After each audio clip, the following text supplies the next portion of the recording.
I mean, guys, it doesn't get any better than this.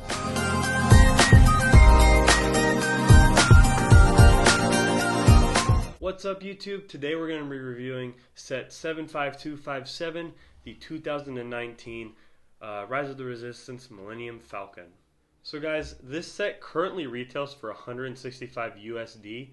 I managed to pick this up for 125 on Amazon on Black Friday, so I was super happy with that deal. The Millennium Falcon is something I've been wanting to add to my collection for a long time. Obviously, the UCS Millennium Falcon is like everyone's dream set, but can't quite afford that yet, so really happy with this one, and I think it's a great option. This is exactly what a play scale set should be. Just like the Ghost you guys see up there, I've packed in all this junk of stuff. It's like a perfect display piece, but also a great play set for any kids who do want to use this. It brings the best of both worlds into LEGO. So we have got 7 figs technically in this set, although I kind of don't consider the Dio to be a fig just because it's like one molded piece, but technically we have 7. And I think there's some pretty awesome figs all around. I think it's a great lineup for this set and really fits well for what it should be. First off, we have the Lando, as you'll see on the side here. It's not waist cape, but cloth piece to start out is fantastic. That nice blue on the inside with the black is really cool. The hair piece is fantastic.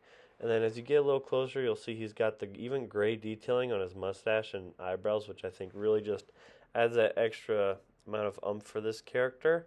His torso piece is just yellow with a black band, but not too much needed there. I think one of the best figs for this set. Next up we have Finn. Nothing too special. My first Finn personally, but also not like a super standout character in the shows, so great to have him. He's not got nice leg printing, but other than that we have another Chewbacca. Same old, nothing new. Now we have my favorite figure, Bulio. This guy's super detailed. As you can see, he's got a lot of leg printing, very good torso printing, and I think he works really well with this set. He's got that little just barely faded stuff there that you can barely even see. Just they really went the extra mile on this fig. And then as we come up, you can see the little like freckles looking things. They almost look like smudges. And I thought at first they were like smudges and just dirt, but when you look close, they're actually supposed to be printed on there. And then alongside that, you have all these like wrinkles in his mold and just a really unique mold piece. I think a 10 out of 10 alien for LEGO Star Wars. We've also got a C-3PO and an R2-D2, but nothing too special there. The R2 sadly does not have the back printing, but still obviously classic, so it doesn't hurt to get those guys. And then lastly we have that Dio, which like I said, I would not classify as a fig, but it still looks really good, and I think for the size of what it's supposed to be is very accurate actually to minifigure scale. Millennium Falcon is something we've seen done time and time again, but I truly think this is the best play scale version we have ever had of this set. As you can see, like I said, for displaying purposes, it's an absolute staple to someone's collection.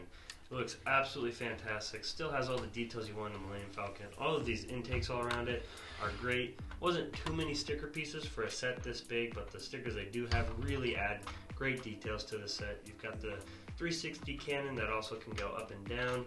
A really nice cockpit up here with printed on for these, no stickers there, so that was nice, but I think it looks really good. And then the only flaw I would say to this entire set, honestly, well, one, that it's a sequel set, but besides that, this radar dish, I think they could have given it a little more detail, so I think that was a little bit lackluster, but other than that, I truly don't have any other flaws with this set. Now, as you can see, as we look at more details, there's just so much that goes into this, all these little pieces that just, like you can see, just kind of scattered throughout to show it's been battle damaged and whatnot. I think just really make it go to that next level. I also really like the back engines here. I think those look very good. That blue worked very well, and having these two long strands of, I don't know, we'll just call them plastic, work very well too. Now as we take a look on the inside, there's actually a lot of room in this set, which I think is something that makes it both a good display set and a fantastic play set. Because when you're playing with something, you don't just want it for the inside. When you're getting the figs with it, you want to be able to walk around the inside, put things in there with your characters, put other characters in there, and so forth. So as we start with the cockpit actually comes off and this is very easy. You quite literally just clip it into this right here, and everything else fits in seamlessly. You've got a little place for Dio and 2 figures, a little lever right here, and a little cockpit area to like control the hyperspace and everything else that goes in. And then when you're done with that, you just simply pop it right back in place. And then as we come to take a look at the inside, everything folds out very nicely. Nothing breaks off at all. And it just is a very seamless experience to get it all open and go to the inside. Now as you take a look at the inside, there's actually a lot of detail to be found in here. So first off, we have this giant control panel that controls a lot of different stuff just on the ship. And we have Finn sitting in this chair that can go and do anything he needs to regarding the controls. I think this chair looks really good. It's bendable in a bunch of different ways. And I think it's a very simple build that just really adds another ounce of detail that really takes this set a long way. Now, I think everyone's favorite part on the interior, we have the chess table with the seating around it. I think for this size build, they did a fantastic job on this. The chest piece is something I was very happy to have printed. I didn't have to do a sticker for that, so that was a 10 out of 10 there.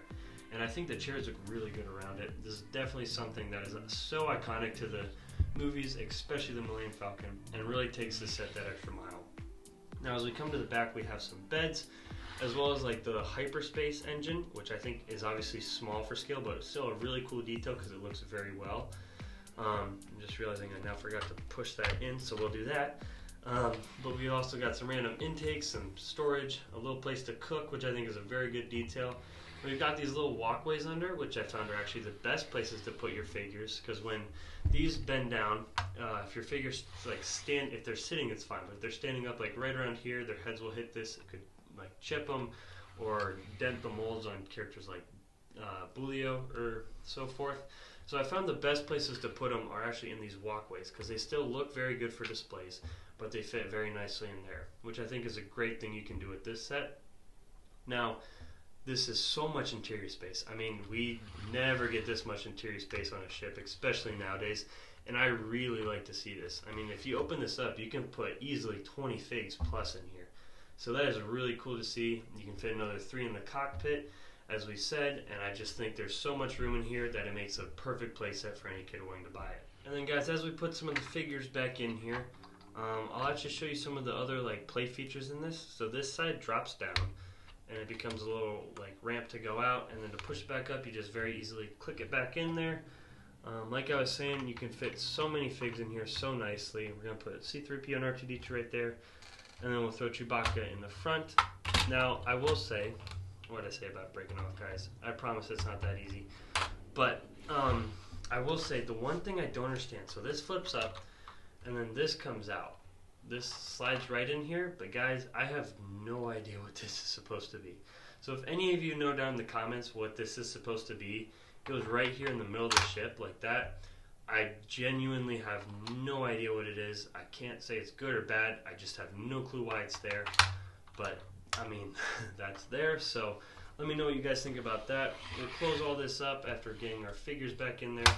And like you can see, it just closes up really nicely, really easy. And then we'll throw Chewie in the cockpit, as well as Dio. So whether you guys are buying this set for yourself or getting it for your son or daughter as a play set, I think it's fantastic either way. The playability of this set is 10 out of 10.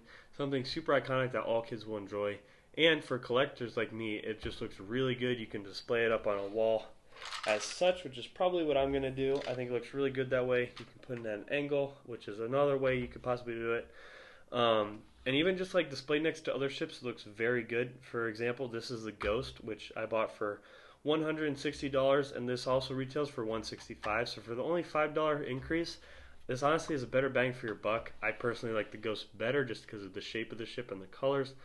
But when you see these two next to each other, it really gives you a good idea of how big both of these ships actually are. Now, the Ghost only has 5 figures, whereas I said this one has technically 7, we'll say 6, so you're also getting more value there. So guys, in conclusion, I would give this set a 9.7 out of 10. I think it's fantastic. Very, very little they could have improved on. Such an iconic ship, and I absolutely love it. Like I said, my only drawbacks for this entire set are the fact that it's a prequels based set, which other than the fin, which I actually enjoy, has no effect on this set. So I don't even really knock it much for that. Really, those 3 points only come from this radar dish. I just don't think it's that good. I think they could have done more detail in it. I think it's a little lousy, honestly. But other than that, guys, this set is fantastic. I think this just knocks it out of the park for what a Lego set should be nowadays when it's trying to target both adults and kids. This is just a perfect example of the best type of set they can put out there to meet everyone's needs. And I really like to see this. So let me know what you guys think down in the comments about this set. Is this one you're going to be picking up, or are you going to pass on this one? And on your way out, guys, make sure you subscribe to the YouTube and hit that notification bell if you have not already, because we've got a lot of videos coming out and a lot more reviews like this if you want to see more of this type of stuff. Until then, guys, thanks for stopping by the channel. Peace.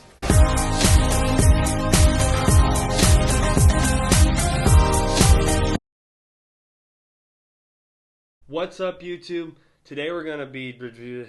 And on your way out, guys, make sure you ring that notification bell as well as subscribe.